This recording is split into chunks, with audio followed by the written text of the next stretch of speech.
ഞാൻ പറഞ്ഞില്ലേ, നിനക്കിഷ്ടപ്പെടണം എന്നില്ലാത്ത ഒരുപാട് കാര്യങ്ങൾ എൻ്റെ ജീവിതത്തിലുണ്ടാവും. അത് ഉൾക്കൊള്ളുക, അഡ്ജസ്റ്റ് ചെയ്യുക.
ചോദ്യങ്ങൾ ചോദിക്കുന്നവരെ അടിച്ചമർത്തണം. ഫാക്ടറി നിയമമാണ്. ഒരു മറു ചോദ്യം പോലും ചോദിക്കാൻ സമ്മതിക്കാതെ പെണ്ണിനെ എങ്ങനെ പരിധിയിൽ നിർത്താമെന്ന് ഞാൻ കാണിച്ചു തരാം.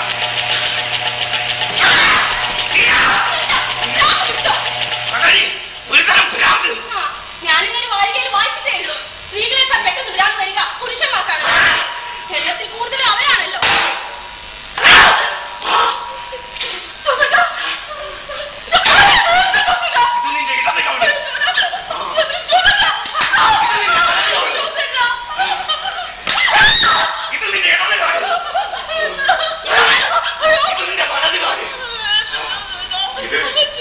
ഞാൻ മോഹിച്ച നിന്റെ മൂക്ക്.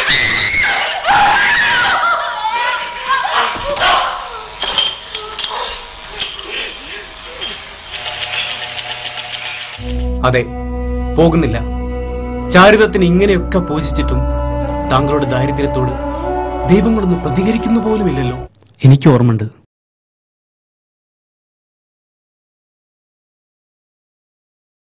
25 വർഷങ്ങൾക്ക് മുമ്പ് ഇതേപോലൊരു ദിവസമാണ് നമുക്ക് ഒന്നിച്ച് കഴിയാമെന്ന് നീ തീരുമാനിക്കുന്നത്. ഒരു ഹോമോസെക്ഷലിനെ ജീവിതകാലം മുഴുവൻ പേറാമെന്ന്.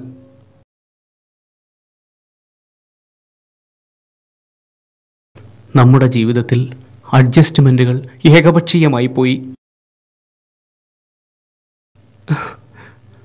മാപ്പ്. ഈ ശാമേണ്ണ എന്താ പെണ്ണുങ്ങളെ പോലെ?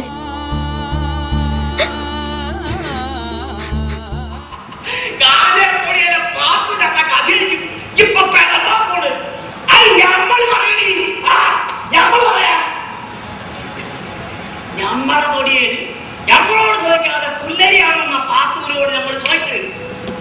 ആരോട് ചോദിച്ചിട്ടാണ് ഈ പുല്ലരിയാണെന്നത്? അപ്പോൾ പറയാ പുല്ലല്ലേ, കൊല്ലല്ലോ.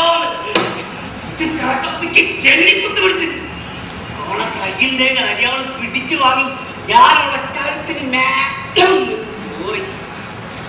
കഷ്ടകാലത്തിന് ഓളെ കൈത്തിന്റെ ഞരം പറ്റ് ഓളിച്ചാകുന്നത്.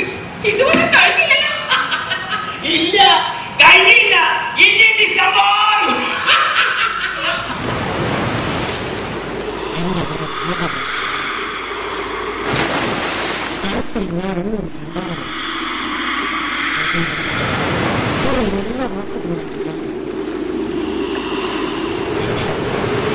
എന്റെ ശക്തിയും ഓജസ്സും ക്ഷയിച്ചിട്ടില്ല.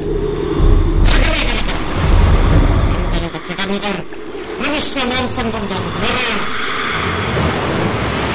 വയസ്സിലറ്റ് പോകുന്ന കുടുംബത്തെയല്ല, പരമ്പരയാണ്. സുമാലിയുടെ പൗത്രൻ രാവണൻ, രാവണപുത്രൻ മേഘനാഥൻ. രാവണൻ പരമ്പരയാണ്. രാവണപുത്രൻ മേഘനാഥൻ പരമയിക്കട്ടെ. അവർ അണിഞ്ഞിരുന്നത് കാണുമ്പോൾ ഫാക്ടറി യന്ത്രം പോലെ എന്റെ ചങ്കടിപ്പ് കൂടും. അവരെ ആരെങ്കിലും മോഹിച്ചാലോ?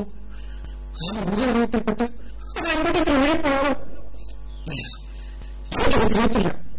അങ്ങനെ സംഭവിക്കാതിരിക്കാൻ വളരെ എനിക്ക് തീരുമാനിക്കാനുള്ളൂ. ഭാര്യയുടെ കാര്യത്തിൽ ഭർത്താവ് കൗശലക്കാരനായ ഉടമസ്ഥനായിരിക്കണം. ഞാൻ പറഞ്ഞത് ശ്യാമേട്ടനെ വിഷമായോ?